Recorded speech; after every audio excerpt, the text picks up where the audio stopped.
Assalamualaikum warahmatullahi wabarakatuh.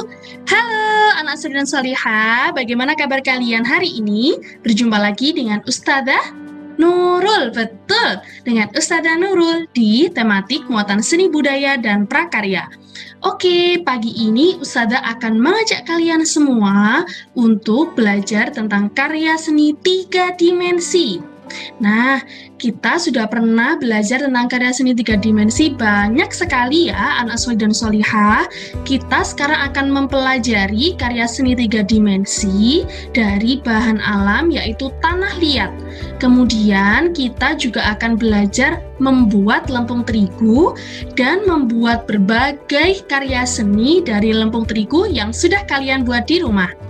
Oke, sebelum kita mulai pembelajaran hari ini, kita berdoa dulu yuk, agar apa yang kita pelajari hari ini bisa menjadi ilmu yang bermanfaat untuk kita semua. Amin.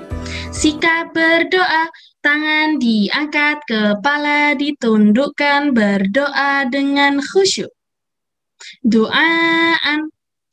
A'udzu billahi samii'il 'aliim minasy syaithaanir rajiim. Bismillahirrahmanirrahim. Alhamdulillahi rabbil alamin. Ar-Rahmanir-Rahim. Maliki yaumiddin. Iyyaka na'budu wa iyyaka nasta'in. Ihdinas siratal mustaqim. Siratal ladzina an'amta 'alaihim ghairil maghdubi 'alaihim waladdallin. Amin. Rabbi shrah li sadri wa yassir li amri wahlul 'uqdatam min lisani yafqahu qawli birahmatika ya arhamar rahimin. Amin. Alhamdulillah. Oke, langsung saja kita belajar tentang karya seni 3 dimensi. Oke, anak solih dan solihah, kita akan belajar tentang karya seni 3 dimensi yang menggunakan bahan dasar tanah liat, dan kita juga akan belajar membuat lempung terigu. Lempung terigu ini mirip dengan plastisin ya, anak solih dan solihah, namun bahan-bahannya bisa kita peroleh dari rumah kita, dan bahan-bahannya sangat sederhana. Nanti kita akan mempraktikkan bagaimana cara membuat lempung terigu, dan kita membuat berbagai kreasi dari lempung terigu. Semangat ya anak solih dan solihah. Oke, yang pertama kita akan belajar tentang tanah liat. Siapa yang sudah pernah lihat tanah liat? Sudah pernah? Nah, tanah liat ini biasanya seperti apa sih? Nah, ini contohnya. Tanah liat adalah bahan alam yang bisa kita gunakan untuk membuat karya seni. Dia biasa kita temukan di daerah yang lembab, di sekitar sungai, danau, atau kolam. Jadi kalau kalian berada di sekitar sungai atau danau dan menemukan tanah yang agak lembek-lembek seperti itu dan bisa dibentuk, itu adalah contoh dari tanah liat. Nah, seperti yang ada di gambar ini. Kemudian berikutnya, nah, gerabah. Gerabah adalah salah satu jenis karya seni yang menggunakan tanah liat. Gerabah ini biasanya digunakan untuk alat-alat rumah tangga anak solih dan solihah. Nah, kita lihat contohnya ya. Ini ada kendi, kemudian ada belanga. Belanga ini seperti tempat air ini. Kemudian ada cobek atau ulekan. Nah, siapa yang pernah lihat cobek atau ulekan? Mungkin di rumahnya ada yang punya seperti ini, cobek atau ulek-ulekan. Ini juga bisa dibuat dari tanah liat. Nah, untuk bahan gerabah ini, biasanya tanah liatnya berwarna agak kemerahan anak solih dan solihah. Dia kalau dijemur, itu sudah bisa kering atau menggunakan pembakaran tradisional. Lanjut berikutnya. Ini adalah tembikar. Nah, tembikar ini adalah salah satu karya seni yang menggunakan bahan dasar tanah liat juga. Tembikar ini biasanya digunakan sebagai penghias ruangan karena bisa dicat warnanya cantik-cantik. Nah, kemudian juga bisa untuk alat makan, tapi tentu alat pengkilapnya aman untuk terkena makanan ya, anak suci dan solihah. Perbedaannya, tanah liatnya biasanya berwarna sedikit keabu-abuan dan dia bisa dibakar dengan suhu yang sangat tinggi. Nah, proses pembuatan karya seni dari tanah liat itu seperti apa sih Ustazah? Betul, siapa yang pernah lihat gambar seperti ini? Nah, ini adalah proses pembentukan dari tanah liat. Bisa menggunakan alat yang seperti ini, atau bisa menggunakan cetakan. Nah, insya Allah ya, kalau misalnya kita bisa masuk, mungkin tahun depan, jangan sedih ya, anak suci dan solihah. Semoga corona ini segera berakhir. Nah, jadi kita bisa praktek tanah liat dan kita cetak menggunakan cetakan agar-agar, atau bisa kalian bentuk sendiri dengan tangan seperti ini.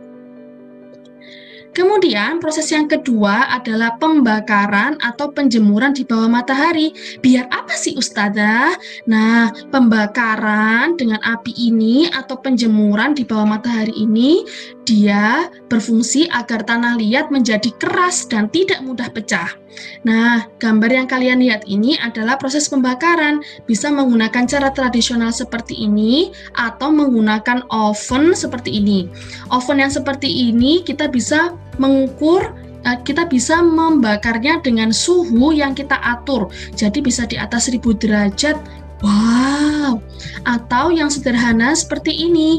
Seperti ini adalah menggunakan sinar matahari, jadi cukup dijemur saja, tanah liatnya sudah keras dan tidak mudah pecah. Biasanya digunakan seperti ini adalah tanah liat yang berwarna agak kemerah-merahan. Yuk kita lihat sebentar bagaimana cara membuat karya seni gerabah dan tembikar. Ustazah sudah buat videonya dan Ustazah sudah rangkaikan beberapa video dari YouTube untuk kita lihat secara ringkas bagaimana cara pembuatan karya seni dari tanah liat. Kalian nanti bisa melihat sendiri contoh-contoh dari karya seni tanah liat atau cara pembuatannya di link YouTube yang sudah Ustazah berikan di deskripsi ya. Oke, kita lihat bersama-sama secara ringkas bagaimana sih cara membuat karya seni dari tanah liat, baik itu gerabah atau tembikar. Yuk, kita lihat videonya sama-sama. Oke, yang pertama ini adalah pembuatan gerabah. Nah, biasanya tanah liat itu juga bisa yang agak kering seperti ini, dia yang agak warna kemerahan. Setelah ditumbuk, kemudian disaring, ditambahkan air sedikit, dan kita adoni sampai halus. Kemudian kita bentuk. Nah, biasanya kalau kalian beli ada yang seperti ini. Kemudian ini ada proses pembentukan. Nah, kita mau membuat vas ya, anak suci dan solihah. Di sini membuat vasnya menggunakan alat yang berputar seperti ini agar membentuknya lebih mudah. Wah, Masya Allah, bagus sekali ya, subhanallah. Kemudian ini adalah pembakaran secara tradisional. Jadi Bapak ini sedang membakar berbagai jenis gerabah. Bisa menggunakan alat pembakaran seperti ini, bisa menggunakan daun kelapa kering atau sabut kelapa. Kemudian juga menggunakan abu.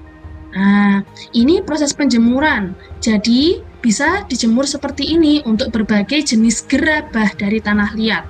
Kemudian untuk tembikar anak solih dan solihah, kita lihat bersama-sama ya.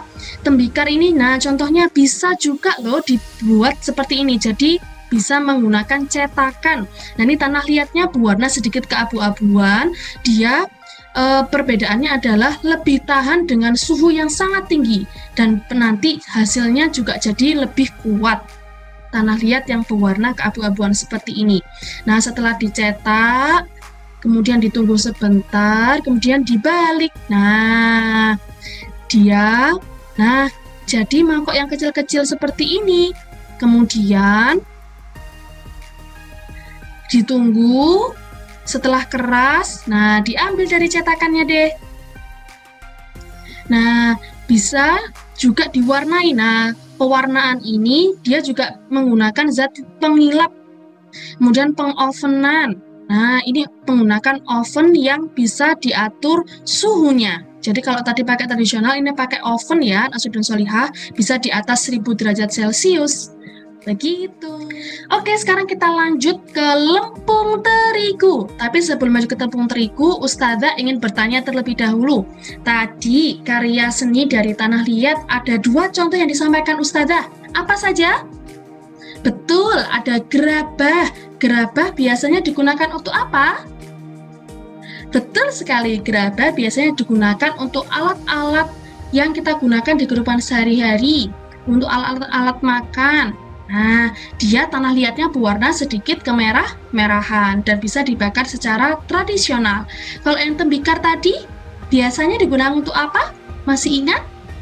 Betul, bisa digunakan untuk hiasan ruangan atau juga sebagai piring makan. Yang piring makan yang ada di rumahmu itu juga menggunakan tanah liat yang warnanya sedikit keabu-abuan.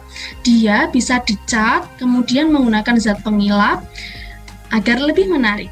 Nah, sudah hebat anak Siti Nursolihah? Sudah paham? Lanjut ya, berikutnya ke lempung terigu.